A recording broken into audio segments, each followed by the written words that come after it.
What's good, people? So, I have something I want to talk about in this video because people don't understand why different titles, certain titles, make more sense than others. So let's jump into this. Now, when we are looking at championships, right? Someone made a comment. They were talking about, oh, what is a TBS channel? What is a champion? What is a TNT champion? Oh man, that makes no sense. Blah, blah, blah, blah, blah, right? And I asked that person in the comment section, I said, what is your favorite championship and what company, right?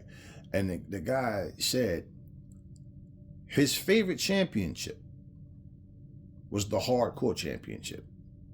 I said, okay, so you're basically an Attitude Era fan. And he goes, well, yeah. And I said, okay, so what is your current favorite championship right now, right? He said he wished they'd bring the 24/7 back. And I laughed. And I laughed for this reason. Okay. This is too much for me to explain to this guy. And I just gave him the thumbs up and the laughing emoji, like, because, hey, let's look at what the hardcore title is. A hardcore title means the title will be defended in hardcore matches only. If it's not a title defense, that wrestler should be in hardcore matches only. That's why you are the hardcore champion. And the hardcore champion is not going to go around and pin champions that have higher titles. I mean, they can get a cheap win, yeah. But for the most part, they're not going to go in and have a real good win-loss record. This is exactly why, when it comes to a title, you have to look at what it represents. And every single company that you've seen, if you think about it, like example, TNA had the TV champion, remember? And Devon Dudley was holding it. This dude wasn't on TV at all. And I'm trying to understand, how are you the TV champion and you don't defend the championship on TV? And they're booking him in matches and he's not even defending his title. So I'm saying, okay, this makes no sense. The 24/7 champion is a joke. The way I see it, if John Cena wouldn't want it, if Roman Reigns wouldn't want it, if Stone Cold or The Rock wouldn't want it, that means it's a joke. Why would you want a belt? That means absolutely nothing. And this 24/7 title, the segments was the exact, it was the absolute stupidest stuff that I've seen. A bunch of grown men and women, every time somebody's having an interview, they come running across the screen, smiling and looking stupid. Like there was no energy, no acting. Like, nobody cared about this stupid title. And then the other stupid thing, like what that wrestling does, like example, I remember one time R-Truth was on a golf course, man. And the thing about it is, the way he got attacked, he's looking directly in the direction that the person is coming from. So you stood there and act like you didn't see this person coming and just let the person go and spear you into the ground. And stuff like this is like, now why would this person just happen to be at a golf course? You know, I want that 24/7. And nobody wants the 24/7 championship. That means anything to the business, right? That really is relevant. So, that's a title that 24/7, like, let's look at what it represented. It just was a stupid idea to me. Never thought about that. Never cared about that title. Now, here's the thing. If you have the North American Championship, where are you defending it? North America. If you are the Intercontinental Championship, that's just in between the continents, traveling different continents. Is that any different than the World Championship? Because the World Championship is supposed to be defended around the world, which is why I love the idea of Jon Moxley taking the AEW title, defending it over there in Japan, defending it in Mexico. Isn't that what the world means? You're traveling the world defending your title. Okay, does Roman Reigns or Cody Rhodes or anybody that holds the WWE championship defend the title around the world? No, they don't. They defend it in the WWE. So they're not defending it around the world. They're defending it in terms of traveling, the WWE traveling around the world. Okay, the WWE, whether in or out the country, that's the only legitimate claim you have to a world champion. But the champion himself, no, they don't say, hey, Roman, cool, you know what? We have a deal with New Japan. We want you to go over there to New Japan, wrestle some people over there. We want you to go over there, defend the title over there in CMLL. We want you to, no, they don't do that. That's why I love the whole Forbidden Door concept as well. Okay, the TNT Championship is defended on TNT. The TBS Championship is defended on TBS. And the networks are rich in wrestling history and it's respected. That's why the titles mean something. That's what it's about. Is that any different from having a TV championship? Now we know if it was just say, for example, I would have rather saw the WWE have a USA Network championship. I mean, not that name, that would have been a whack ass name, but something dedicated to that network or something like that, if anything, more so than just that stupid championship. Now, not because AEW did it, but saying, think about what it would have meant more than that championship. And this is why they finally got rid of it. The hardcore championships, you don't see those anymore. Because basically, when you have a hardcore match, that means, let's think about this. People that have feuds end up settling a lot of their matches in like a hardcore match or something. So if you have people having hardcore matches and they're not the hardcore champion, you don't think about it, right? It's a conflict there. There's a conflict there. And not to mention, the better wrestlers are the ones who don't hold on to a hardcore championship. So they may end up having a better match than who you consider hardcore. You take a guy like Nick Foley, who's like a daredevil, or a stuntman wrestling daredevil.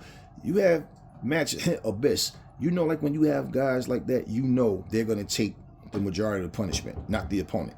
Because that's what they do. They abuse their bodies. Guys like Sabu, Raven, they're going to be the ones getting the worst of the end, like the worst end of pretty much like every move.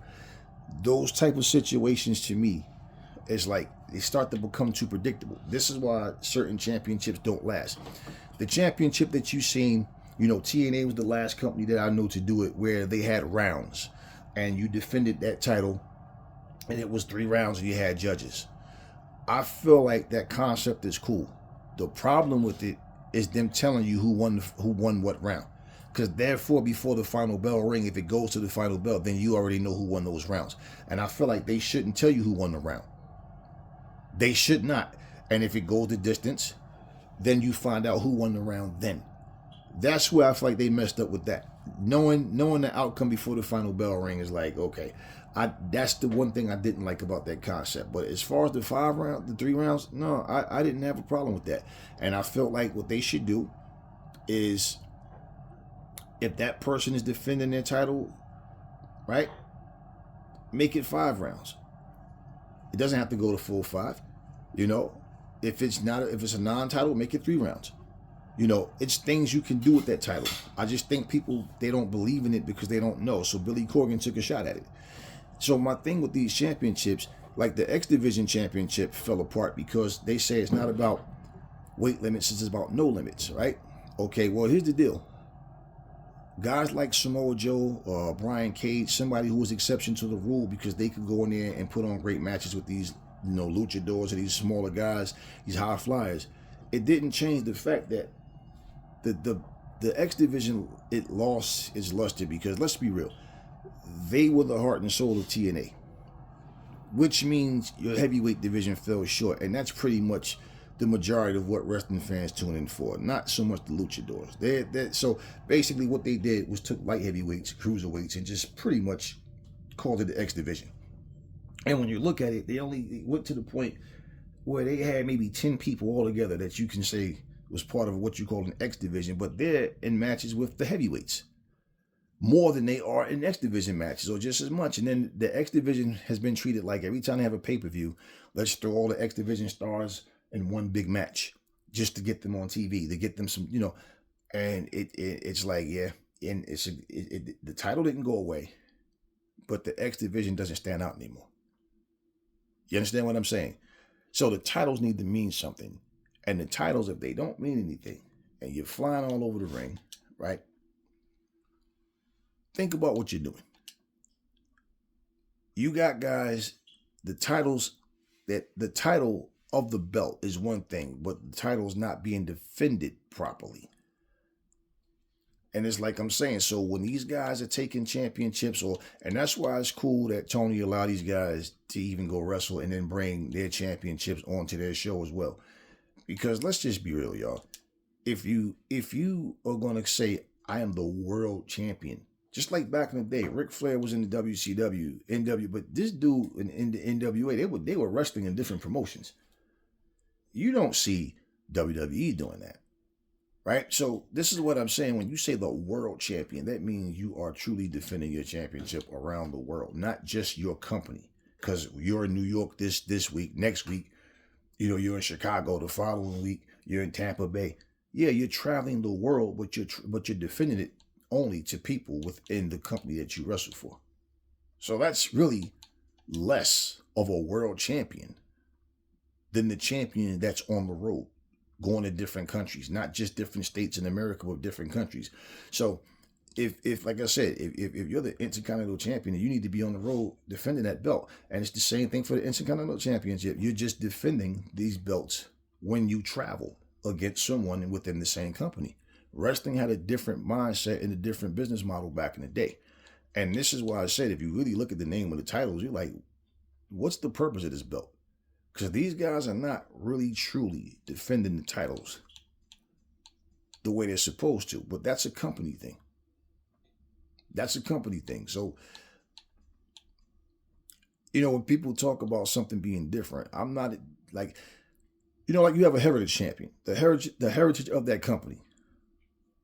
What is this company about? What about this company are you defending, right? You understand what I'm saying? Like the honor of this company type of thing. They have to mean something, because if you're saying that whatever that title represents, that I am the epitome of that, right? I'm the best at that right now, right? I hold that. Then you need to make sure, and it's the company's job to make sure that these titles are being defended properly. So when you're fighting and you're wrestling, you're the TBS champion, and you're wrestling, defending your TBS title, whether you're, on TBS, what does that mean? That's where it's supposed to be defended. You understand what I'm saying? The TNT champion is supposed to be defended on TNT. That's the whole purpose. That's the purpose. So it's kind of like a new version, or just a different name, mostly for a TV champion, which was something that was a rich history, had a rich history in the NWA, and then other companies did have a TV champion as well. Like I said, and TNA was the last that I known that had a TV championship that was from the more known companies, and it doesn't exist anymore. But TBS and TNT, it embodies, that's what it's basically a symbol. It's a salute to those channels for and bringing it's like an appreciation title as well. It's appreciation and honor of those networks, because they brought wrestling back to those networks. And for people that don't understand that, well, you're probably just not young enough, old enough to remember anything or know anything. That's why you say things like that. But when you look at any other championship, what do these championships mean if you're not defending them in honor of the name of the title of the belt?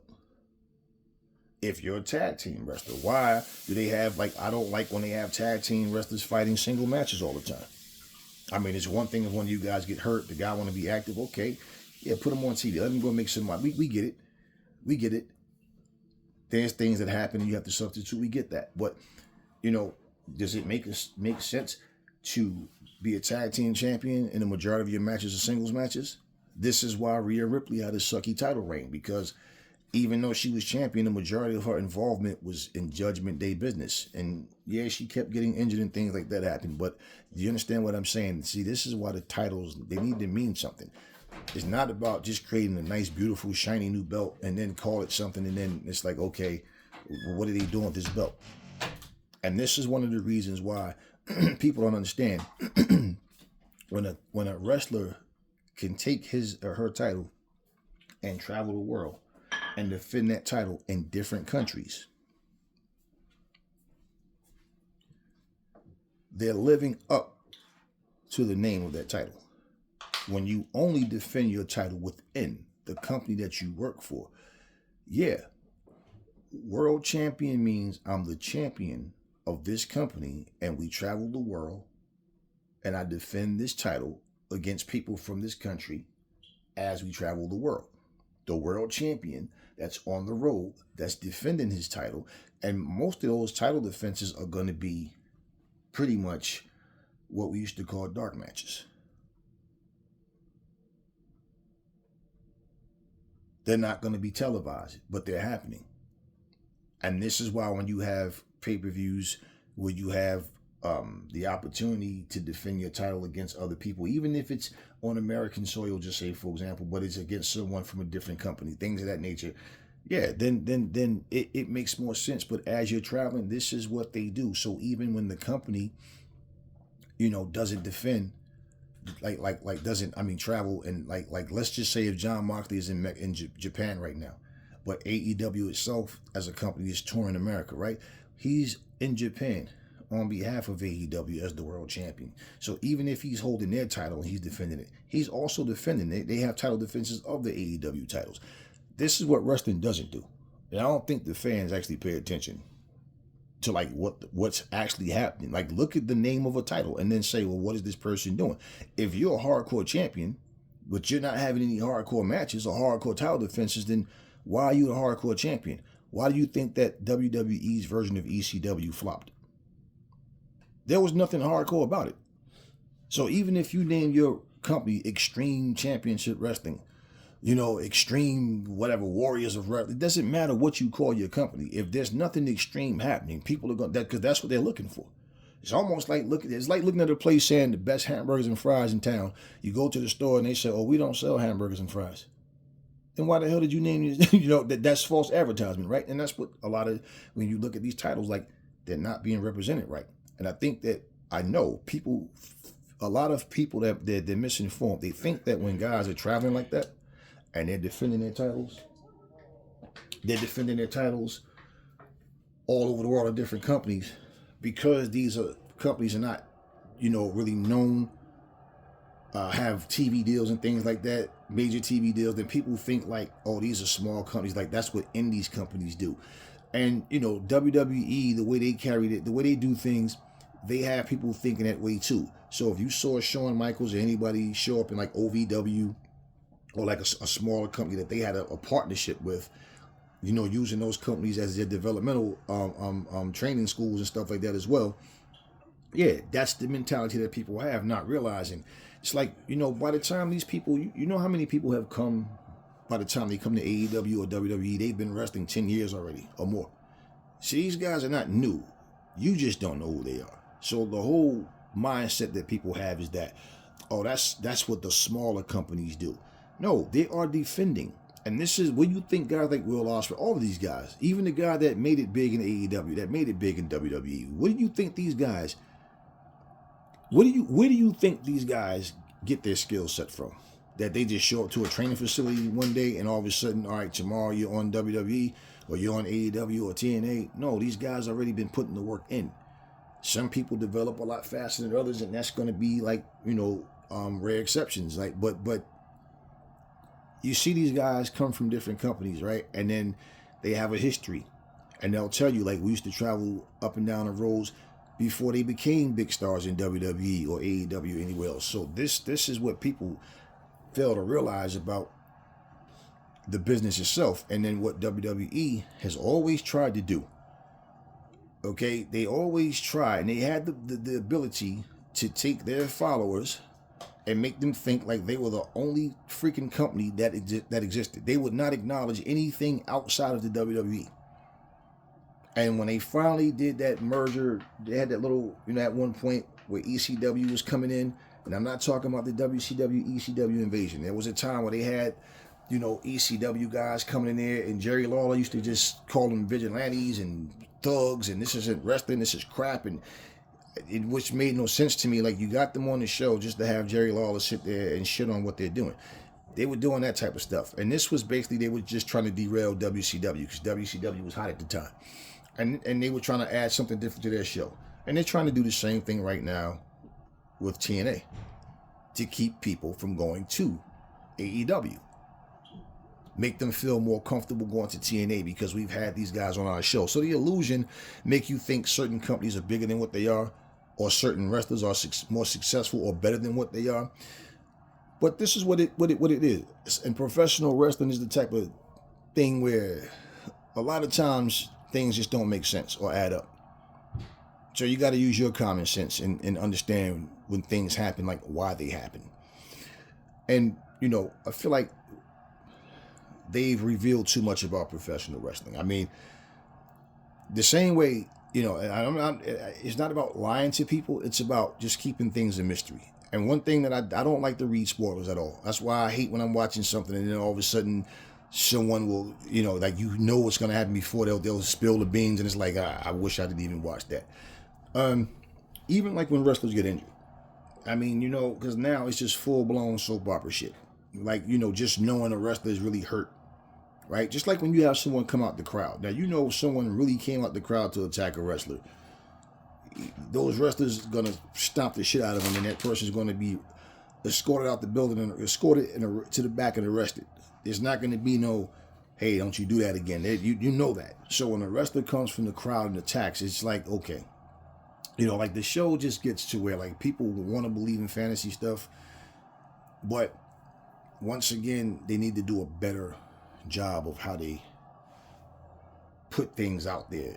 You know, how they put things out, how they, you know, put their product out to the world, man, because the entertainment value of it, to me, is there when things is believable, when things look right. But when you half-ass it, you know, it makes no sense. And then also, let me close by saying this. Let me make my point about how wrestling do bad jobs at acting the scenes out, right? Example, I was watching Bianca and Trinity fight against she had a match. The tag match between Nian Jax. I forget the person that was her partner, but I'm watching the match, right? Let me show you what I'm saying. Now, for one, nobody watching that match expected Nian Jax and her partner to win that match. Nobody expected that. If anything, maybe by disqualification or something, but not to win the championship. Now, here's the stupid part. Why in the hell did Tiffany Stratton come running down to ringside with high heels on, holding the Money in the Bank briefcase? So you know she's not about to get in the ring and cash in. Now, can she kick off her shoes and fight barefoot? Yeah, but did you really think that was going to happen? And if she came out to fight as she wasn't prepared with wrestling gear, she would have ran out to the ring barefoot. You understand? If that would be the case. She comes out there walking very carefully with her high heels on. Now, my thing was, why in the hell was Nian Jax asking for the Money in the Bank briefcase? Was she going to cash it in? And for what? What was she going to cash it in for, right? So no, there was nothing for the cash in about. Okay, they're already fighting for the tag championships. What does she do? She takes the briefcase from Tiffany Stratton. She stands there and holds it up in front of her face, and she's waiting and hesitating, and she gets drop kicked in the face and falls off the floor. And then her partner gets pinned. And I'm saying, what the hell was that? Why? Like, what was that? This is the type of stuff as why people watch wrestling. They'll laugh, okay, that was funny, but they don't take it serious. And I feel like if the minds behind this business was to really tighten up and say, man, look, we got to do better acting jobs. We got to make this look more believable. It's like if you watch what they call a B movie, a low budget movie, right? If you watch one of those movies versus a movie that has high caliber actors, you notice the difference between night and day with the acting ability and the way they do things. And it's the same thing in professional wrestling. So I'm standing there and I'm just like, what the hell did you ask for the briefcase for? And then just standing there holding it. What was your interest in holding this briefcase up, standing there talking to Tiffany Stratton? If you wanted the briefcase, that means you wanted to use it, right? she's holding it, but she's not even paying attention to what's going on in the ring. And Tiffany Stratton is just standing on the floor looking at her. And then she gets drop kicked off the apron. So, I mean, it was just like, seriously, this is how you're going to end this match? Like, okay. These type of things are what I'm saying. It needs to make more sense. It needs to look more real. We know movies aren't real either, right? But guess what? When movies are done right, it hits your psyche in a different way. Although you know it's not real. But it's something that you enjoy watching movies. We know Thanos isn't real. We know the Hulk and Superman isn't real, but we like watching these movies, right? So it's just what I'm saying. Better acting jobs, y'all. Please get it together, wrestling, because like I said, Nian Jax, Bianca, Jade Cargill, they're like the three main reasons that I watch, along with Rhea, man. But when I saw that, it just made no sense. Anyway, that's all I got for y'all right now. Catch y'all on the next one.